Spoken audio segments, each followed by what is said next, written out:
Magandang araw, grade 7.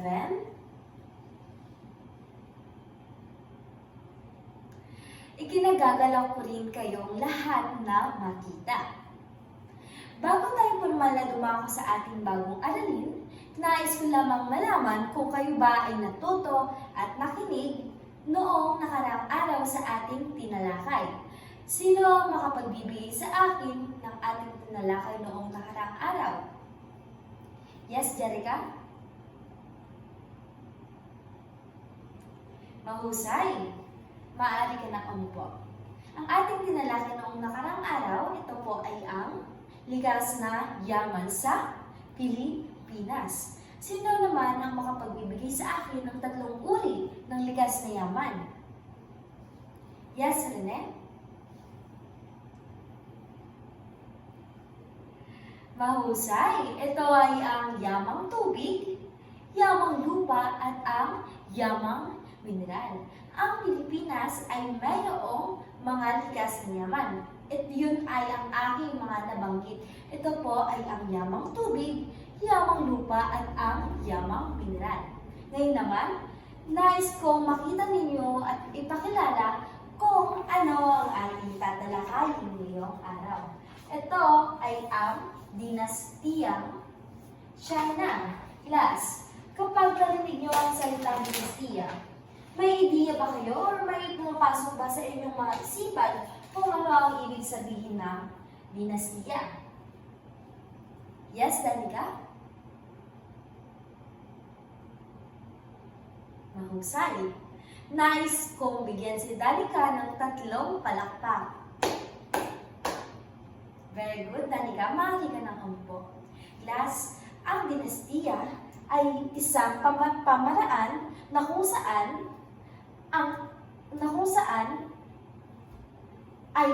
ito po ay isang paraan o pamamahala na kung saan ang namumuno sa isang pamayanan ay ang isang pamilya lamang. O sa madaling salita, ito po ay ang pagkakasunod-sunod ng kanilang angkan para mamuno sa isang komunidad. Naiintindihan ba, class? Okay, uulitin ko. Ang dinastiya ay isa sa pagkakasunod-sunod ng mga pinuno dahil sa kanilang kapangyarihan. At dahil sila rin po ay ang mayamang pamilya. Kaya sila ay nagkaroon ng isang pamaraan na kung saan ang kanilang pamilya ay sunod-sunod na namumuno. At ito po ay tinatawag na magaling, mga bata. Ngayon naman, ang China, class, isa sa pinakamalaking bansa sa Asia. At sa China, may 2 mahalagang ilog rito na ginampanan. Una ay ang ilog Yangtze. Pangalawa, ang ilog Huanghe. Alamin natin kung ano nga ba ang meron sa ilog Yangtze. Sino ang nais bumasa? Yes, Sandara?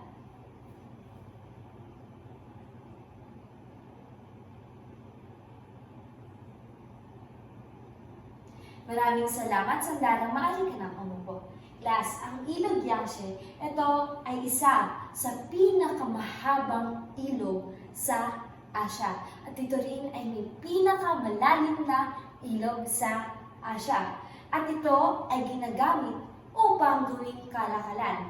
Dahil nga ito ay mahaba at ito ay malalim, ginagamit nila ito sa pagkuha ng mga langis at ng iba't ibang krudo. At ito ay may tulay at ito ay ginagawa nilang ruta para sa pagkikipagkalakalan sa mga iba't ibang bansa. Dahil rito, class, maaari silang maglayag. Ito rin ay ang kanilang ginagawang ruta para gawing daan o makapunta sa ibang lugar. Naintindihan ba, class, ang ilog Yangtze?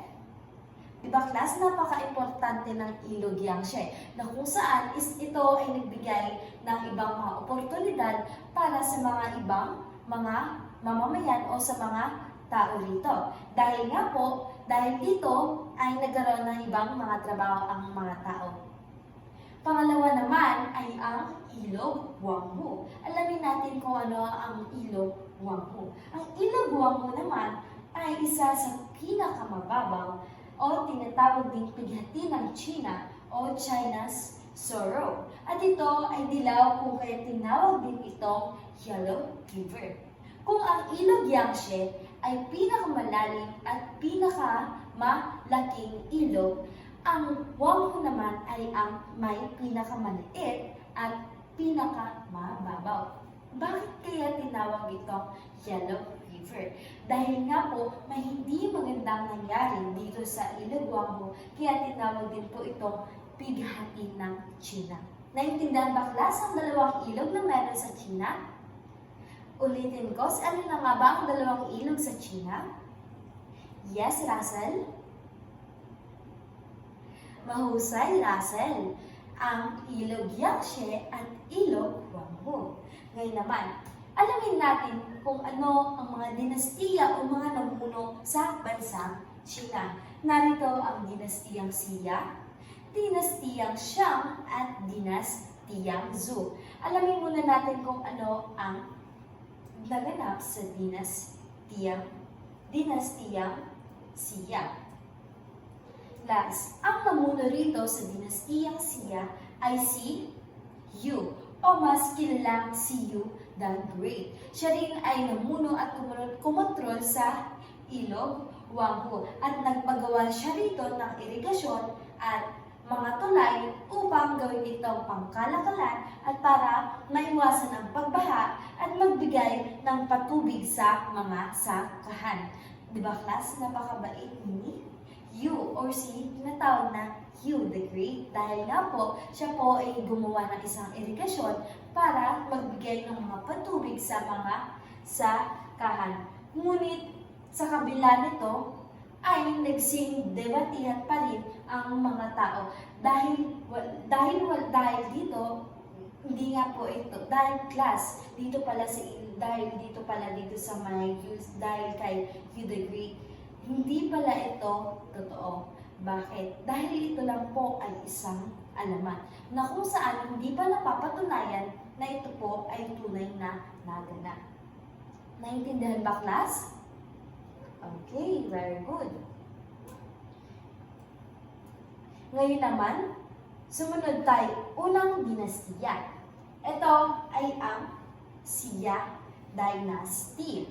Sinasabing nag-ugat ito mula sa Longshan, isang kulturang Neolithikong naganap sa lambak ng Huanghe. Hindi ito lubusang napapatunayan dahil sa kawalan ng matibay na ebidensyang arkeolohiya. Tulad na nga po ng sinabi ko kanina na ang Xia Dynasty ay hindi pa po napapatunayan na ito ay totoo dahil wala pa nga pong listahan o napapatunayan na ito po ay totoo. Naintindihan ba, class? Okay. Ngayon naman, sumunod tayo sa Shang Dynasty. Noong 1766 BCE hanggang 1027 BCE. Noong 1750 BCE, isang pamilya ang nakakuha ng kontrol sa China. At ito ay ang pamilya, very good, pamilyang Shang. Nakilala ang kanilang pamilya bilang Shang Dynasty. Bakit kaya Shang Dynasty? Dahil nga po ang kanilang last name or kanilang apelido ay Shang, kaya tinawag po itong Shang Dynasty. Very good. Ang kabiserang dinastiyang Shang ay ang lungsod ng Anyang. O ang kabisera ay ang city na kung saan ito ay may mas malawak na lupain o mas maraming mga ibang mga istruktura na kung saan mas maraming tao at maraming pamilya dahil nga po ito po ay ang kanilang kabisera or in short, city. Class, ang kanilang mga bahay at kanilang mga istruktura doon ay gawa sa kahoy. Bakit kaya? Dahil noong panahong Shang Dynasty ay maraming digmaan, kasakiman ang nangyari po rito. Upang maprotektahan ang kanilang mga pader, sila po ay nagpatayo ng pader na mula gawa sa kahoy. Ngayon naman, ang buhay pamilya sa dinastiyang Shang ay naiiba sa kasalukuyang panahon. Dahil ang pinakamahalagang alituntunin dito ay ang paggalang sa kanilang mga magulang. Class, sino dito ang gumagalang sa magulang? Yes, alam ko naman na lahat kayo ay mababait. Dapat kayo ay gumalang sa nakakatatanda at sa inyong, lalo na sa inyong mga magulang.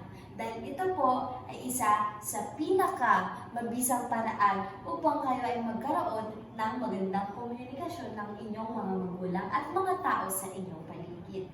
Okay, balikan na natin ang Shang Dynasty. Ang isa sa pinakamahalagang alituntunin sa Shang Dynasty, ito ay ang paggalang sa magulang. Ang mga kalalakihan ay sila ang namamahala at namumuno at nagdedesisyon. Samantalang ang mga kababaihan naman, sila ay nakadepende lamang sa kung ano ang gusto ng kanilang asawa at ang kanilang ama. At ang mga kababaihang babae naman ay susunod sila sa gusto ng kanilang anak kapag tumanda na ang kanilang anak na lalaki. Naintindihan ba, class? Diba, class? Napakaganda ng alituntunin sa Shang Dynasty. Ngayon naman, sumunod tayo sa pangatlong dinastiya. Ito ay ang Zhou Dynasty. Bakit kaya sa loob lamang ng 5 taon ay napalitan na ang Shang Dynasty? Dahil class, sa Shang Dynasty ay merong isang namuno na naging sakim, mainom, at naging makasarili. Kaya sila ay nagrebelde na kung saan sila ay gumawa ng debatihan upang mapalitan ang kanilang namumuno. Dahil dyan, sumunod ang Zhou Dynasty. Sino ba dito, class? Ang gusto ay namumuno sa kanilang komunidad ay isang palainom at walang respeto sa kanilang sarili at sa kanilang nasasakupan. Diba, class? Wala namang ganun. Kaya sila ay nagrebelde upang mapalitan ang kanilang namumuno sa kanilang komunidad. Alamin natin kung ano ang mga kaganapan sa Zhou Dynasty. Hanggang bumagsak ang dinastiyang Shang, ito naman ang dinastiyang Zhou. Naniniwala ang mga tao sa mandate of heaven o basbas ng kalangitan, na ang emperador ay namumuno sa kapahintulutan ng langit. Pinili siya dahil puno siya ng kabutihan. Lumago ang lahat ng aspeto sa pamumuno ng dinastiyang Zhou. Ngunit hindi din nagtagal ang paglago nito dahil sa lubos na pagdami ng populasyon at labis na pagpapalawak ng kaharian na dulot ng digmaan dahil sa teritoryo na mayroon ang China. Last, sa Zhou Dynasty, merong namuno na kung saan ay may mabuting puso. Dahil naniniwala po sila na ang mabuting pinuno ay nanggaling sa itaas o nanggaling sa langit. Ngunit sila pa rin po ay nabigo. Hindi dahil sa kanilang pinuno, ngunit dahil sa mga tao o sa mga miyembro. Dahil nga po sa lubos na pagdami ng populasyon. May mga maaaring posibilidad na maaaring hindi mangyaring maganda, katulad na lamang ng taggutom at ng taghirap. At dahil dito ay nagkaroon ng mga digmaan dahil nga po sa pag-aagaw ng mga kanilang mga teritoryo. Sa gitna ng digmaan, ang mga China sa Zhou Dynasty ay nagkaroon ng kaisipan o filosofiya upang masolusyonan ang digmaan at ang mga iba't ibang gulo. At ito ay ang tinawag na Age of Philosophy ang China at itinatag ito ni Confucius. Sino na nga ulit ang nagtatag nito ng Age of Philosophy? Okay, yes, Nicole. Very good, Nicole. Mahusay. Unahin muna natin ang unang ideolohiya. Ito ay ang Confucianism. Ang Confucianism ay layuning magkaroon ng isang tahimik at organisadong lipunan sa pamamagitan ng pagpapabuti sa sarili at pagpapahalaga sa ugnayan ng tao sa lipunan.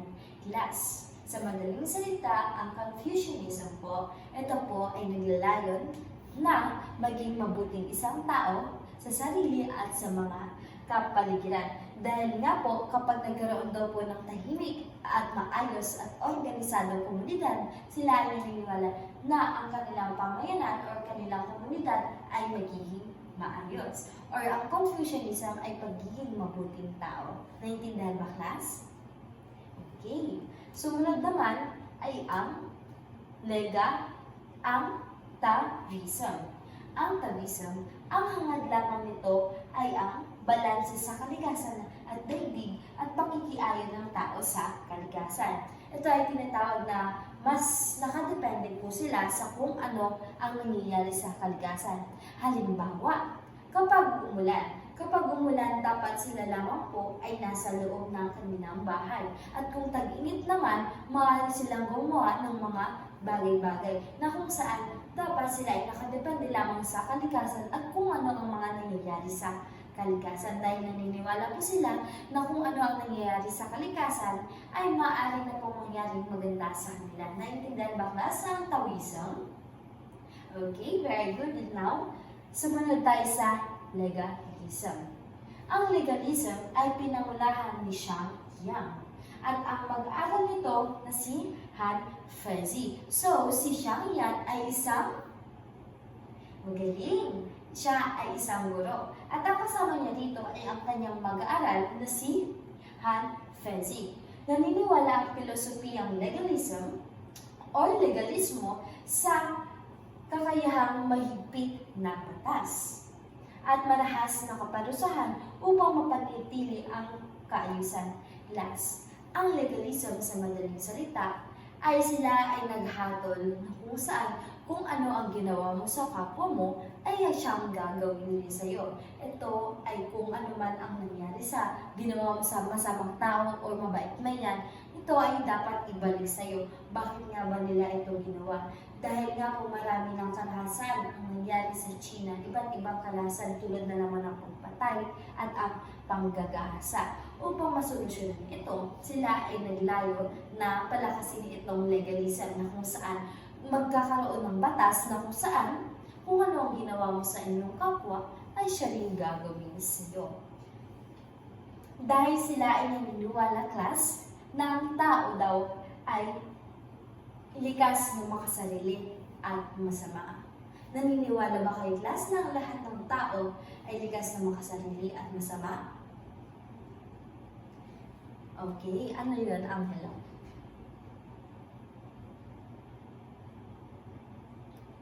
Magaling, Angelo. Ang sagot ni Angelo ay nakakapang-pasaya. Bakit? Dahil naniniwala po ako, si teacher, na ang tao ay may mabuting puso. Nakadepende na lang po ito kung paano mo po ito i-handle.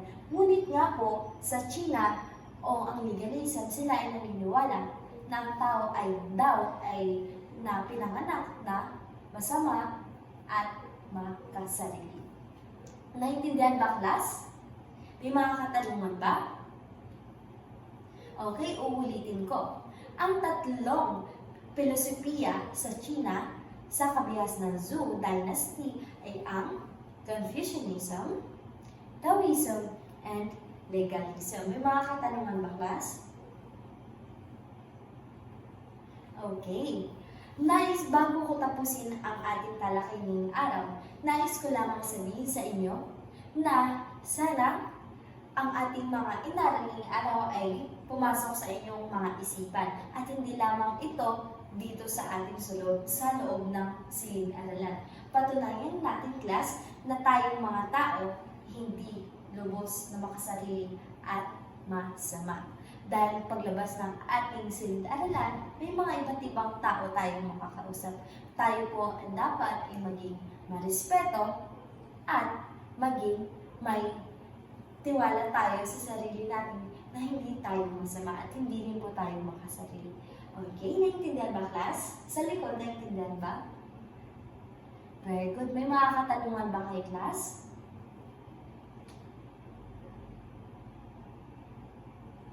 Okay, ngayon, nais ko kayong bigyan ng inyong assignment. sa isang takdang aralin. Sa isang buong papel, ilista pa ang 7 dinastiya na meron sa China at lagyan nyo ito ng maikling description. Isusulat ito sa isang papel. Okay, tapos na ba, class? Mahusay, maaari bang tumayo ang lahat? Goodbye, class!